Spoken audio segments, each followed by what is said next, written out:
감사합니다. 오늘 귀한 찬양을 하나님께 올려서 하나님 기뻐하신 줄 압니다. 우리가 예수 그리스도를 알기 전의 삶의 모습과 또 예수님을 구세주로 모신 이후의 삶의 모습은 마치 어두움과 빛의 대조로 볼 수 있는 그런 변화라, 그렇게 말할 수 있겠습니다. 어두움 가운데서는 자유롭게 움직일 수가 없죠. 항상 어두운 그런 삶의 모습들이 일어납니다.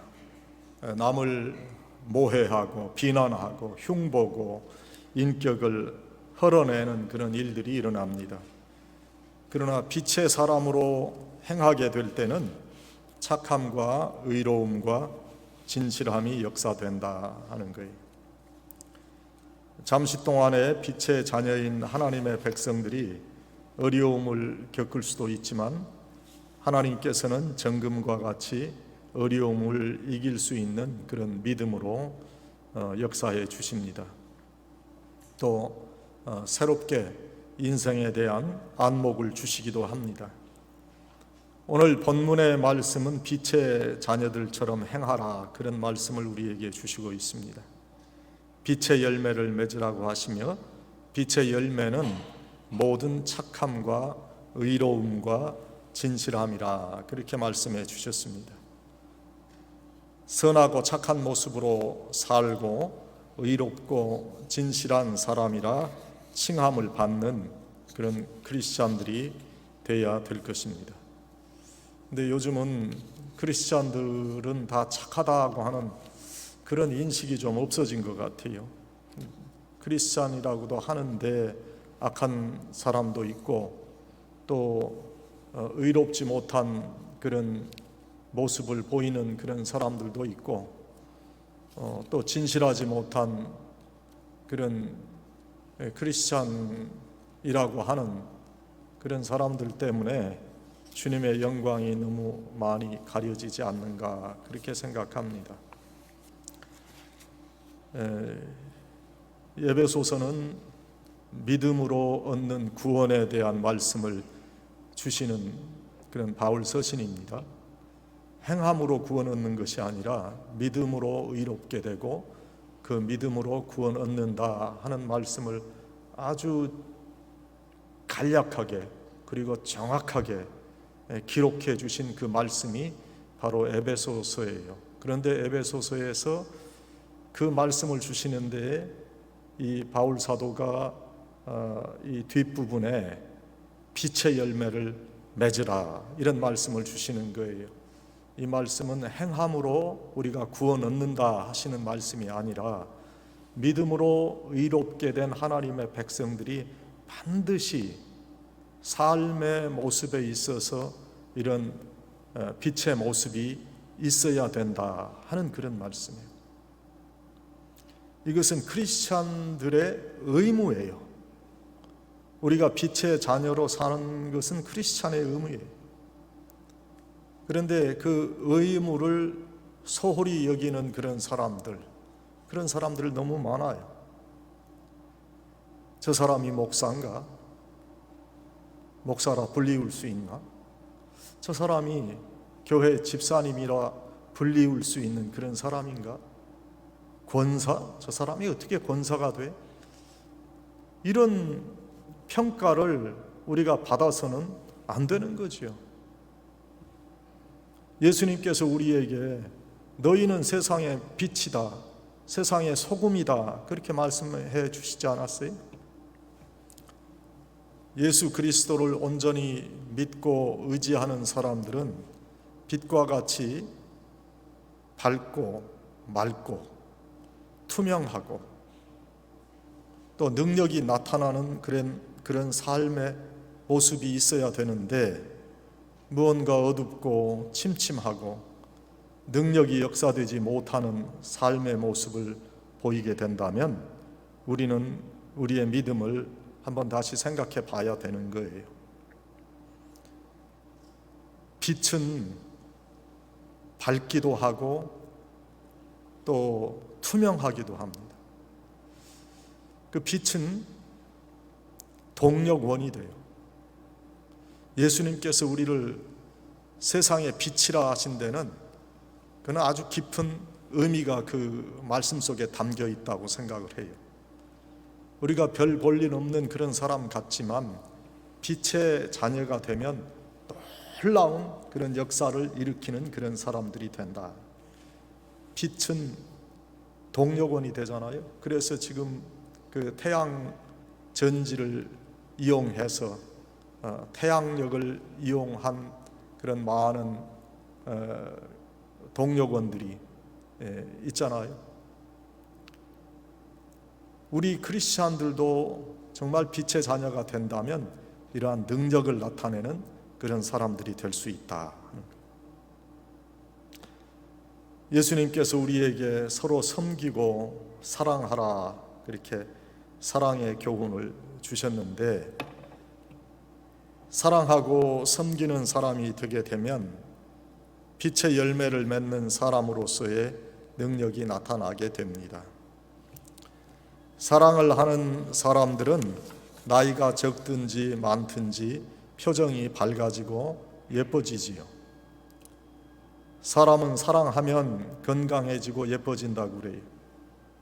사람의 뇌 속에서 여러 가지 뇌파가 나오는데 우리가 깨어 활동하는 동안에 몸에 해로운 베타파가 주로 나오고 밤에 잠을 자는 동안에는 몸에 이로운 알파파가 나온다 그래요. 그래서 몸이 아플 때는 평소보다 잠을 더 자야 몸을 회복시키는 알파파가 충분히 생성된다고 그럽니다. 그래서 아플 때 푹 자고 나면 저절로 병이 낫고 기분도 좋아지게 되는데 그게 이 알파파의 영향이라고 그래요. 그런데 깨어 있을 때도 몸에 좋은 알파파가 나오는 경우가 있는데 그때는 언제냐면 웃을 때와 또 사랑할 때라 그럽니다. 다른 것은 다 감출 수가 있어도 사랑하는 것은 감출 수 없다고 그러지요. 사랑을 하면 이 알파파가 가득 차기 때문에 표정이 달라져요. 제 이야기를 해서 여러분이 목사님이 자기 얘기한다고 그래서 좋을지 안 좋을지 모르겠는데 제 그 손녀딸 그 엠마를 지난번에 가서 만나고 왔는데 그 아이만 보면 얼마나 마음이 기쁘고 좋은지 몰라요. 어제도 그 아이한테서 그 전화가 왔어요. 자기 엄마가 이제 전화를 해서 같이 화상 통화를 하는데 그 아이만 보면 제 표정이 달라진다고 그랬죠. 이 집사람이 너무 웃고 제가 좋아하니까. 그리고 다른 사람한테는 윙크를 안 해요. 새침해가지고. 그런데 저한테는 윙크를 해줘요. 얼마나 감사하고 고마운지. 제가 어제 하나님 감사합니다, 이런 이쁜 손녀를 저한테 주셔서 윙크를 받게 하시고 하나님 감사합니다 그랬어요. 이렇게 우리의 삶에 이렇게 웃는 거, 이런 기쁨의 삶은 리듬감과 여유를 주는 거지요. 한바탕 웃고 나면은 뇌에 충분한 산소가 공급되고 건강하게 된다고 그래요. 그런데 의학이 발전하면서 의사들이 좀 더 놀라운 것을 발견했는데 그는 알파파인 엔돌핀 효과보다도 무려 100배나 더 강력한 효과를 내는 그런 물질이 있는데 그게 다이돌핀이라고 그래요. 이 다이돌핀은 우리가 마음에 감동을 받을 때 만들어진 됩니다. 결국 감동을 주고 감동을 받는 삶을 살 때 남도 살리고 나도 살게 된다. 빛의 열매를 맺는 사람들이 되면 이러한 능력의 사람들이 될 수 있어요. 얼굴을 찌푸리고 살아야 될 이유가 없는 거지요. 웃고 사랑하면 건강해지고 예뻐지는 거예요. 우리가 빛의 자녀로 살아서 빛의 열매를 맺어야 될 이유가 여기에 있어요. 그래서 예수 그리스도를 알기 전에 우리의 삶의 모습과 예수님을 구세주로 모신 이후의 삶의 모습은 마치 어두움과 빛의 대조에서 볼 수 있는 변화를 보는 것과 같은 것이라 할 수 있습니다. 어두움 가운데서는 자유롭게 움직일 수 없어요. 웃고 미소 짓고 예뻐지는 밝은 빛의 일들은 일어날 수가 없다는 거지요. 항상 음습하고 부정적인 삶의 일들이 일어나는 거예요. 인격을 허는 그런 일들이 일어나요. 그러나 빛의 사람으로 행하게 될 때에 착함과 의로움과 진실함이 역사합니다. 잠시 동안 빛의 자녀인 하나님의 백성들이 어려움을 겪을 수도 있지만 하나님께서는 정금과 같이 어려움을 이길 수 있는 사람으로 만들어 주신다. 오늘 본문의 말씀은 빛의 자녀들처럼 행하라, 그렇게 말씀하셨어요. 빛의 자녀가 돼야 너희가 구원 얻고 하늘나라에 들어간다 하는 그런 말씀이라기보다는 하나님의 백성으로 구원의 백성이 됐으니 이제는 이렇게 빛의 자녀로서 행해야 되지 않느냐 하는 그런 말씀이죠. 빛의 열매를 맺으라고 하시면서 빛의 열매는 모든 착함과 의로움과 진실함이라, 그렇게 그걸 풀어주셨어요. 우리가 정말 크리스찬이라면 이런 착하고 의롭고 그리고 진실한 사람이라 칭함을 받아야 될 것입니다. 여러분이 크리스찬이라고 하는 것은 우리가 내가 크리스찬입니다 해서 그것이 증명이 되는 게 아니에요. 불신자가 우리를 보고 저 사람은 크리스찬이다, 그렇게 우리를 지칭해야 우리가 크리스찬 되는 거예요. 그래서 착한 열매를 맺을 수 있어야 돼요. 착한 사람은요, 일을 꾸미고 만드는 사람이 아니에요. 마음에 강박함을 가지고 살지 않아요. 물질 중심으로 살지 않기 때문에 교활한 경쟁심을 가지고 있지도 아니합니다. 도덕적으로 떳떳한 그런 마음, 당당하게 살아갈 수 있습니다. 착하고 선한 열매를 맺으며 살아가는 거예요. 이 빛의 열매는 모든 착함으로 맺어지게 되는 거예요. 강팍한 마음이 아니고 배금주의와 적자 생존의 원리 속에 교활한 그런 경쟁심도 아닙니다. 온유한 마음입니다. 도덕적으로 부족함이 없는 떳떳한 마음입니다. 그렇다고 해서 그 착함이 모든 사람들의 요구를 무조건적으로 수용하는 바보 같은 삶을 뜻하는 것도 아닙니다. 마태복음 10장 16절에 보니까 그러므로 너희는 뱀같이 지혜롭고 비둘기같이 순결하라는 말씀을 주신 것을 알 수 있어요. 일견 모순되는 말씀 같아요. 뱀과 비둘기는 조화가 되지 못하는 동물처럼 보이기 때문입니다. 그러나 이 말씀의 뜻은 악한 세상에 우리가 살기 때문에 빛의 자녀로 비둘기같이 순결해야 되지만 또한 뱀같은 지혜를 가져야 된다는 그런 말씀입니다. 순결한 생활이 빛의 열매를 맺을 수 있는 착함의 생활이, 어두운 세상의 권세와 향락 앞에서 순전하고 착한 그런 삶이 우리 크리스찬들에게 요구되는 거예요. 왜 크리스찬들이 교회 안과 교회 밖의 생활이 다르다는 그런 비판을 받습니까? 하나님께 축복받고 문제 해결 하나님 해주세요.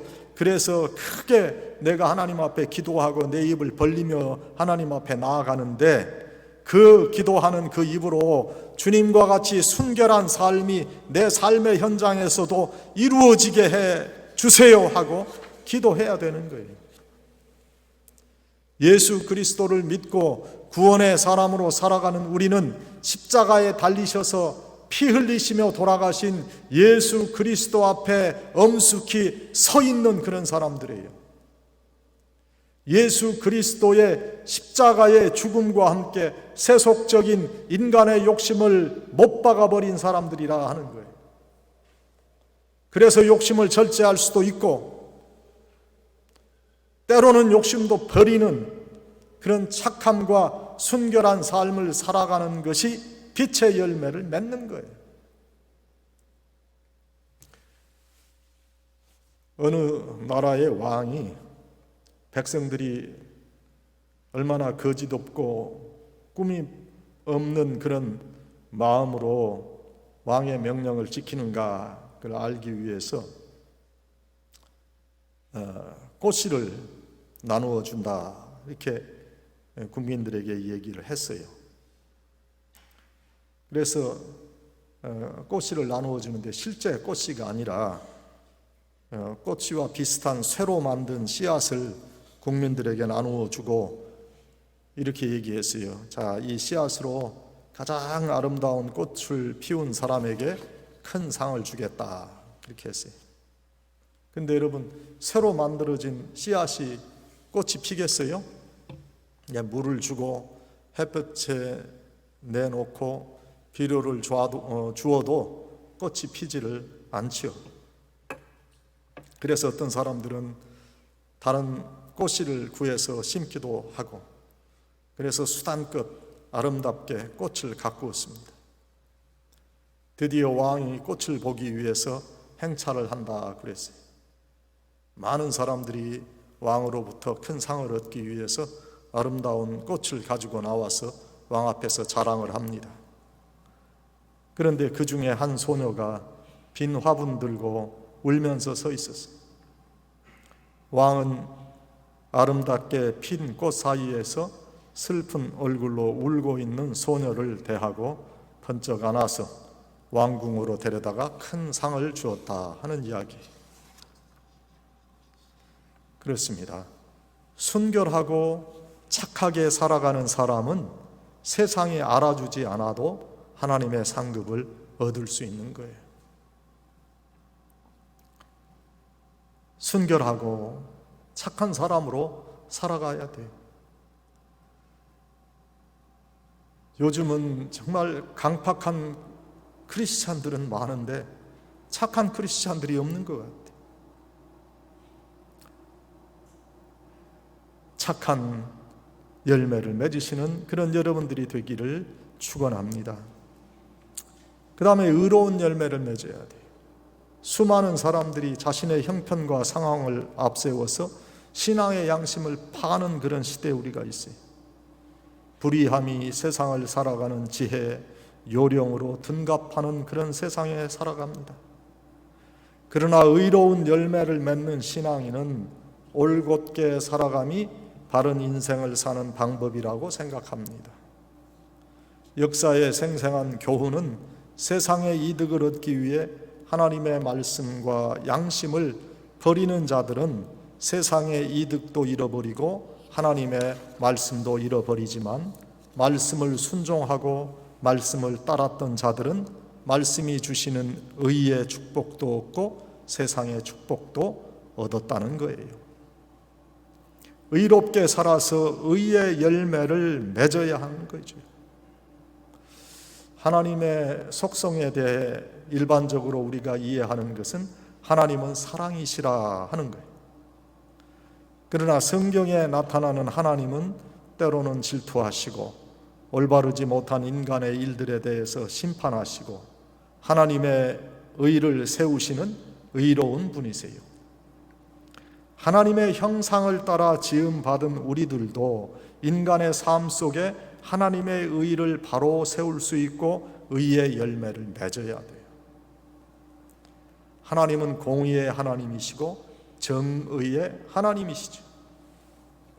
구약성경 아모스 5장 24절에 보니까 오직 공법을 물같이 정의를 하수같이 흘릴지로다 그렇게 말씀하시면서 공의로운 세상을 만들어가는 것이 그리스도인의 의무인 것을 알려주세요. 인류의 지능이 발달하고 인간은 누구나가 평등하게 창조됐다 하는 그런 의식을 가지게 된 이후로 사회의 공의와 정의를 계속해서 바로 세우기 위한 인류의 노력이 바로 세계 역사라고 할 수 있어요. 그래서 남자와 여자의 성차별이 없는 사회, 민족과 종족으로 인한 차별이 없는 사회, 장애인과 비장애인의 차별이 없는 사회를 만들어 왔어요. 미국의 인권운동가고 흑인의 인종차별을 진정한 의미에서 철폐하는 데 큰 공헌을 했던 마틴 루터 킹 목사님은 정의를 세우기 위해서 부단하게 노력했던 분입니다. 마틴 루터 킹 목사님은 하나님의 공의를 세우기 위해서 차별 없는 세상을 꿈꾸면서 I have a dream, 그런 역사적 명연설을 했어요. 우리 크리스찬들은 올바른 세상을 세우기 위한 공의와 정의에 대한 교육을 받고 의로운 세상을 만들어야 돼요. 무엇이 올바르고 그릇된 것인가 분별할 수 있는 분별력을 우리가 가질 수 있도록 하나님께 기도해야 돼요. 참 이기적인 그런 세상 풍조에 우리가 지금 휩쓸리고 있는데, 자신의 몸에 손해가 되는 그런 일이면 어떠한 일도 하지 않으려는 생각을 벗어나야 돼요. 우리들이 의로운 세상을 만들어가는 하나님의 사역에 방관자로, 비판자로, 무심한 사람으로서 그런 모습을 가져서는 안 돼요. 정의로운 일, 가치 있는 일을 위해 관심을 가지고 사회의 부조리를 바로잡는 의로운 사람들이 돼야 된다 하는 거예요. 요즘 우리 기독교인들이 자신의 안일한 삶 속에 안주하는 나약한 인격의 사람으로만 살아가고 있지는 않은가, 그런 의문이 있어요. 우리가 온실의 화초같이 다듬어지고 보호되고 있기만 한 기독교인들이지는 않습니까? 부조리한 사회를 바로 세우는 공의로운 자들이 될 수 있고 정의를 하수같이 흘릴 수 있는 용기 있고 위대한 신앙의 인격자들이 되어야 하지 않겠냐는 거예요. 의로운 사회 그리고 공동체에 관심을 둘 수 있도록 해야 돼요. 우리는요, 우리 한인들은 저는 아주 위대한 민족이라고 생각합니다. 우리 한인들은 정의로운 일, 또 공동체의 공의를 세우는 일에 정말 열정을 다했던 민족이에요. 근세에 우리 한국 역사에 있었던 일을 한번 생각해 보세요. 3.1 운동이나 또 4.19 학생 운동이나 5.18 광주 민주화 항쟁, 이는 목숨을 걸고 의로운 일을 이루어 온 그런 민족이에요. 미국에 와서 우리가 새로운 한인 공동체를 만들고 살아가는데, 우리들도 이 의로움의 열매를 맺고 우리 자녀들에게 이러한 의로운 일들을 이루어 온 우리 한민족의 혼을 그들에게 계승해 줘야 돼요. 우리 자녀들이 미국 땅에서 세계를 이끌어가는 위대한 정의의 자녀들이 되도록 여러분들이 의로운 일을 교육해 주셔야 돼요. 병든 미국을 고칠 수 있는 기회를 우리 한인들에게 주신 하나님께 감사하면서 공의와 정의를 미국 땅에 하수같이 흘리시는, 그래서 의로운 열매를 맺는 여러분들이 되기를 축원합니다. 마지막, 진실의 열매를 맺어야 돼요. 진실함의 열매는 항상 하나님의 눈을 의식하며 사는 사람들이에요. 사람의 눈을 의식하며 거칠애로 살지 않고 하나님 앞에 진실함으로 사는 사람들이에요. 사람보다는 하나님을 의식하며 살아가는 자가 진실의 열매를 맺는 거예요. 어두움의 삶은 결론적으로 거짓의 삶이라고 할 수 있습니다. 이 거짓된 삶이 예수님을 알기 전에 내가 살아온 삶의 모습이라면 이제 이러한 어두움의 모습을 벗어야 돼요. 빛의 자녀로 산다고 하는 것은 거짓을 두려워하는 마음으로 사는 거예요. 거짓을 두려워해야 돼요. 모르는 것을 두려워할 필요는 없어요. 오히려 거짓된 지식을 두려워해야 돼요. 이 세상의 모든 악은 거짓에서 시작되게 됐습니다. 때로 하나님 앞에 우리의 있는 그대로의 모습으로 나가기가 부끄럽게 여겨져 감추고 싶을 때도 있습니다. 하지만 우리가 정말 두려워해야 할 것은 우리가 부끄러워 감추려고 하는 죄와 허물이 아닌 하나님 앞에 진실하지 못하고 진솔하지 못한 내 거짓된 모습이에요. 악한 영은 우리 가운데 숨겨진 이 은밀한 죄와 허물을 통해서 우리의 삶을 조금씩 파괴하기 시작하는 거예요. 또 그것을 빌미로 주님께로부터 우리가 스스로 도망하도록 조종하는 거예요. 늘 주님 앞에 진실한 삶의 모습으로 내가 살아가는가 나를 살펴보시기를 바랍니다. 주님 앞에서 우리의 모습이 한없이 연약할지라도 진실된 믿음의 고백이 우리를 다시 살게 할 것입니다. 진실함은 인간의 품성의 가장 중요한 요소라고 할 수 있습니다. 우리가 중학교 다닐 때 맨 처음 영어 배울 때 이런 거 여러분 배웠죠. Honesty is the best policy. 아무리 사람이 자신의 본 모습을 가리고 위장해도 가지고 있는 본 마음은 언젠가는 다 드러나는 거예요. 드러난 후에 낭패를 당하는 것보다 당장에 창피스럽고 실수한 것에 대해 수치스러운 마음이 들더라도 솔직하고 진실하게 자신의 모습을 보이는 것이 올바른 인간관계의 처세예요. 진실하지 못한 사람은 구차하게 변명합니다. 자신의 잘못을 남에게 전가시킵니다. 또 거짓말하고 자신의 유익을 구하려고 합니다. 그래서 남을 속이기까지 해요. 진실함은 단순한 인간관계의 처세술이 아닙니다. 진실함은 우리 인간의 당연한 사람 사이에 지켜야 할 이치예요. 윤리예요. 진실하지 못한 방법으로 일을 처리해서는 안 됩니다. 돈을 벌려고 해도 안 됩니다. 세상의 모든 부조리한 일들은 진실하지 못한 방법이 바로 원인이 되는 거예요. 사소한 것이라고 정직하지 않게 처리하고 자세히 알 수 없는 일이기에 교묘하게 위장하는 것. 영어로 그 뭐라고 그래요? manipulate라고 그러잖아요. 또 과장되게 포장하는 것. 그거 진실하지 못한 거지.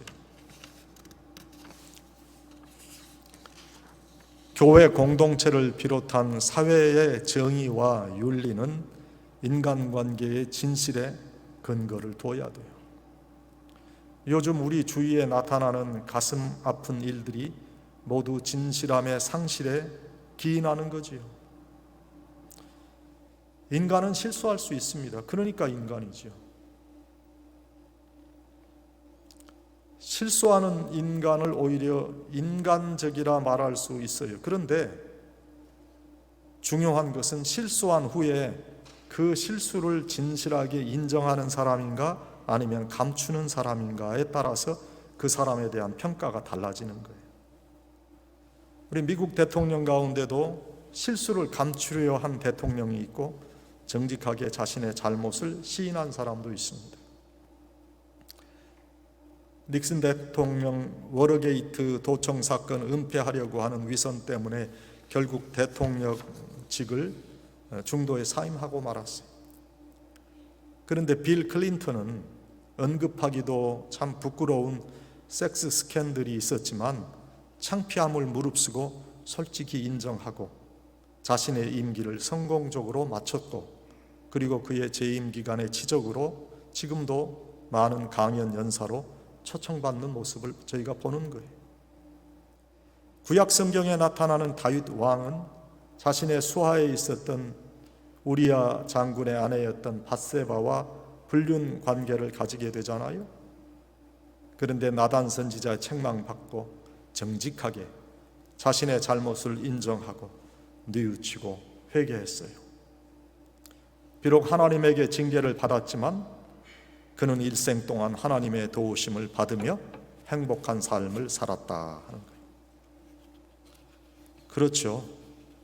진실함은 최선의 기독교적인 가치이며 인간관계의 지혜입니다.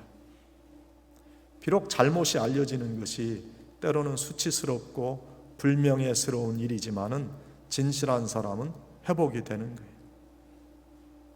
진실함의 바른 열매를 우리가 맺어야 돼요.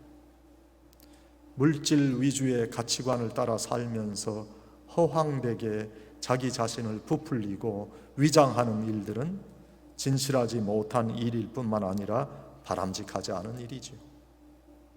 문제는 그러한 위장과 위선을 아무런 양심의 가책 없이 받아들이고 살아가는 거예요. 명품 백과 옷을 교묘하게 복제해서 판매하는 사람들이 있다는 거지요. 상표도 위조해서 붙이고 포장도 진품과 전혀 구별이 안 되기 때문에 그 가짜지만은 그 가짜 명품을 사기 위해서도 줄을 선다는 그런 소식을 들어봤어요. 가짜 명품을 찾는 사람이 있으니까 만드는 사람이 있는 거지요. 그 명품이 사람의 가치를 상승시켜주는 것으로 착각하는 그런 자들이 있기 때문에 명품을 복제하는 자들이 있고 찾는 자들이 있게 되는 거예요. 여러분, 사회 윤리의식을 바꿔야 돼요. 거짓된 것을 통해서 거짓된 신분 상승을 맛보려는 그 거짓된 의식이 바뀌지 않는 한 이런 일은 계속될 거예요. 우리 크리스찬들의 의식이 정직하고 진실해야 돼요. 우리에게는 하나님께서 주신 신앙의 양심이 있어요. 특별 계시가 아닌 자연 계시를 통해서도 진실함이 인간이 행해야 하는 올바른 삶의 방식이고 윤리인 것을 알 수 있습니다. 편법을 통해서 빨리 가려 하지 말고 정직하고 진실한 방법을 따라서 늦게 가더라도 바르게 가야 되는 거예요. 방향이 중요한 거예요. 속도가 중요한 것이 아닙니다. 당장에 난처하고 불편하다고 해도 진실하고 정직함이 최선의 방법인 거예요. 진실한 사람은 결국에 인정받습니다. 혹시 실수해도 용서될 수 있습니다. 그러나 끝까지 위선을 버리지 아니하는 자는 불행한 결과를 맞습니다. 우리 모두 진실함의 열매를 맺어야 돼요. 사랑하는 여러분, 오늘 사도 바울을 통해서 주신 하나님의 말씀은 빛의 열매를 맺어라 하는 말씀이에요. 그래서 착함의 열매, 의로움의 열매, 진실의 열매를 맺고 그 열매를 따야 돼요. 빛과 같이 밝고 투명하고 아름답고 능력을 나타낼 수 있는 사람들이 되어야 될 것입니다. 꽃보다도 아름다운 크리스찬의 향기를 바라는 여러분, 빛의 열매를 다 맺으시기를 간절히 축원합니다. 아버지 하나님, 오늘 빛의 열매를 맺어라 말씀하신 하나님의 음성을 듣습니다. 아버지, 착한 빛의 열매, 의로움의 빛의 열매, 그리고 진실한 빛의 열매를 저희의 삶 속에서 맺어 하나님께 영광을 돌리게 하시고 모든 사람들에게 하나님께서 함께하는 자로 평가받는 저희들이 되게 해 주시옵소서. 이러한 사람으로 만드실 줄 믿고 예수님의 이름으로 기도하옵나이다. 아멘.